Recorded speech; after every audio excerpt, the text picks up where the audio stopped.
ابھی اور بھی امتحان باقی تھا. جب ان کے بیٹے اور ان کی بیوی وہاں رہنے لگے, حضرت اسماعیل کچھ بڑے ہو گئے تو اللہ رب العزت نے خواب دکھایا کہ تم اپنے معصوم بچے کو اپنے ہاتھوں سے ذبح کرو.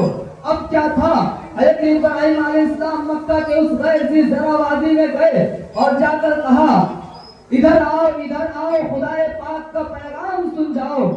باپ کا آواز سن کر بیٹا دوڑا ہوا آیا. شیطان نے روکا لیکن ہرگز نہ بہکا پایا. حضرت اسماعیل علیہ السلام آئے تو حضرت ابراہیم علیہ السلام نے کہا بیٹے میں نے خواب میں دیکھا ہے کہ میں تم کو ذبح کر رہا ہوں. فانظر ماذا ترى, بتا اس میں تیری کیا رائے ہے, میں کیا کروں. تو ان کے بیٹے نے جو جواب دیا اگر ہم اور آپ ہوتے, بلکہ یوں کہا جائے کہ آج کے اس دور میں وہ جواب ملنا مشکل ہے. حضرت اسماعیل علیہ السلام نے جو جواب دیا کہا قال یا ابت افعل ما تؤمر ستجدنی ان شاء اللہ من الصابرین. اے اللہ, اے میرا والد, اللہ پاک نے جو آپ کو حکم دیا ہے اس پر پورا اتریے, انشاءاللہ آپ ان کو صبر کرنے والوں میں سے پائیں گے. پھر اب کیا تھا, باپ بھی راضی ہے, بیٹا بھی راضی ہے. باپ اللہ کے حکم کو پورا کرنے کے لیے تیار ہے, بیٹا اللہ کی مشیت پر قربان ہونے کو تیار ہے, بیٹا اپنے سر کٹانے کو تیار ہے. اب باپ اپنے بیٹے کو لے کر ذبح کرنے کے لیے جاتے ہیں, بیٹے کو لٹا دیتے ہیں. کتنا خطرناک منظر ہوگا کہ جب ایک باپ اپنے معصوم بیٹے کو زمین پر لٹایا ہوگا اور ہاتھ میں چھری لے کر گردن پر پھیرنے کے لیے تیار ہوگا, وہ کتنا خطرناک منظر ہوگا. کیا اس منظر کو دیکھنے کے لیے زمین و آسمان نہ پھٹ پڑے ہوں گے؟ کیا اس کو دیکھ کر فرشتوں کے رونگٹے کھڑے نہ ہو گئے ہوں گے؟ کیا اس منظر کو دیکھ کر دیگر حیوانوں کا روح نہ کانپ کیا ہوگا؟ کیا اس منظر کو سن کر آج ہم انسانوں کا دل نہیں لرز اٹھتا ہے؟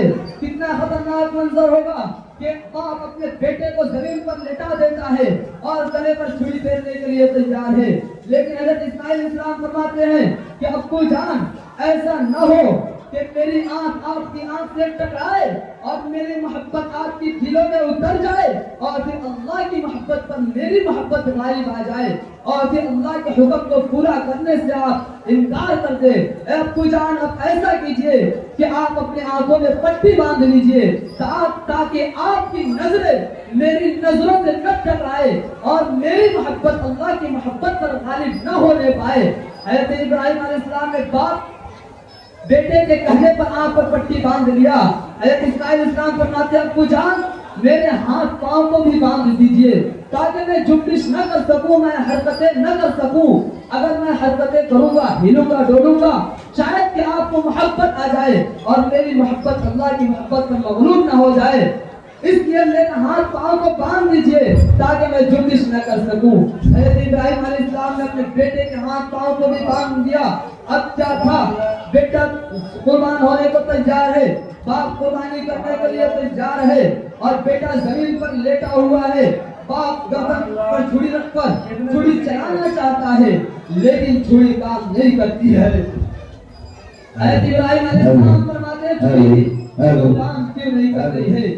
چھری کہتی ہے کہ ایک طرف اللہ کا حکم ہے کہ تجھے کام نہیں کرنا ہے اور دوسری طرف نبی کا حکم ہے کہ تو کام کیوں نہیں کر رہی ہے, میں کس کی بات مانوں؟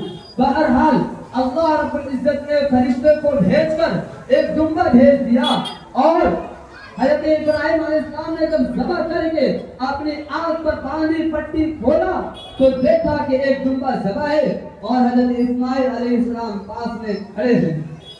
یہ حضرت ابراہیم علیہ السلام کی قربانی تھی, وہ اللہ کے لیے قربانی تھی. یہ آسان سے آسان تر ہے انسان چھوڑ دے کر مال و عزت اپنا, یہ آسان سے آسان تر ہے انسان چھوڑ دے تختے سلیمانی, لیکن بہت مشکل ہے اپنے ہاتھ سے بیٹے کی قربانی.